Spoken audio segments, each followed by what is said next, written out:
સુરતમાં બાઇક ચાલકો હાલ હેલ્મેટ પહેરતા થઈ ગયા છે। લોકોની સુરક્ષા માટે ટ્રાફિક પોલીસ દ્વારા હેલ્મેટનો કાયદો ફરજિયાત કરાયો છે। જો કે હજુ પણ 95% જેટલા લોકો હેલ્મેટ પહેરે છે, જેને લઈ 100% લોકો હેલ્મેટ પહેરતા થાય તેવી અપીલ ટ્રાફિક પોલીસ દ્વારા કરાઈ હતી। સુરતમાં જાન્યુઆરી મહિનાથી ટ્રાફિક પોલીસ દ્વારા બાઇક ચાલકો એટલે કે ટુ વ્હીલર ચાલકો માટે હેલ્મેટનો કાયદો ફરજિયાત કરાયો છે, જેને લઈ હાલમાં આશરે 95% જેટલા લોકો હેલ્મેટ પહેરી વાહનો હંકારતા નજરે પણ પડી રહ્યા છે, જેને લઈ અકસ્માતની સંખ્યામાં પણ ઘટાડો જોવા મળી રહ્યો છે। ટ્રાફિક ડીસીપીએ જણાવ્યું હતું કે હેલ્મેટનો કાયદો આવ્યા બાદ અકસ્માતમાં હેડ ઇજનરીના કેસોમાં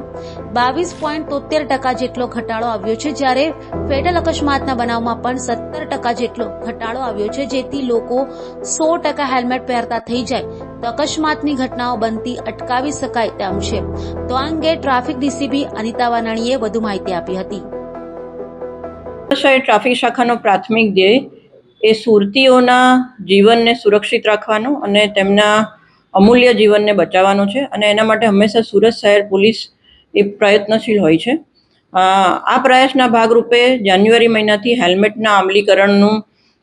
સુરત શહેર ટ્રાફિક શાખા દ્વારા પ્રયત્ન કરવામાં આવેલો, અને હાલમાં આપણે સૌ રોડ ઉપર જોઈ રહ્યા છે કે સુરતીઓ લગભગ 95% જેટલા લોકો એ પોતાના અને પોતાના પરિવારની સુરક્ષાને ધ્યાનમાં રાખીને જ્યારે પણ ટુ વ્હીલર ચલાવે છે ત્યારે હેલ્મેટ પહેરે છે। હવે આ જે હેલ્મેટનું અમલીકરણ સુરત શહેરમાં થયું, તેના લીધે જે પણ અકસ્માતો થતા હતા, હેડ ઇન્જરી જે થતી હતી, એમાં જે સુરત શહેરની મોટી 9 હોસ્પિટલો છે, એ હોસ્પિટલોમાંથી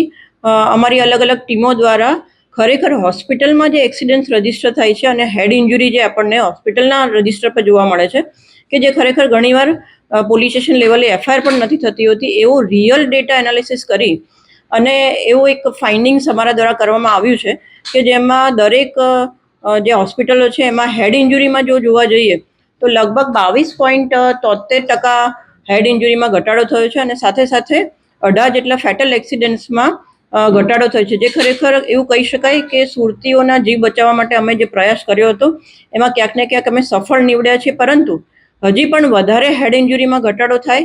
અને હજી પણ અકસ્માતો જે છે એ હેલ્મેટ ના પહેરવાના લીધે અવારનવાર સુરત શહેરમાં જે બની રહ્યા છે, એવા તબક્કે હું સુરતીઓને ચોક્કસપણે અપીલ કરીશ કે જ્યારે આટલું સારું રિઝલ્ટ એ ફક્ત હેલ્મેટ પહેરવાના લીધે આવી શકતું હોય તો પ્લીઝ આપના અને આપના પરિવારની સુરક્ષાને ધ્યાનમાં રાખીને જે 5 to 7% લોકો હેલ્મેટ નથી પહેરી રહ્યા, તે પ્લીઝ આપ હેલ્મેટ પહેરો। રાત્રે નીકળો, દિવસે નીકળ્યો કે બપોરે નીકળો, ફક્ત સુરત શહેર ટ્રાફિક શાખાથી બચવા માટે નહીં, પરંતુ તમારા પોતાના જીવની સુરક્ષા માટે અને તમારા પરિવારની સુરક્ષા માટે ચોક્કસપણે આપ હેલ્મેટ પહેરી શકો।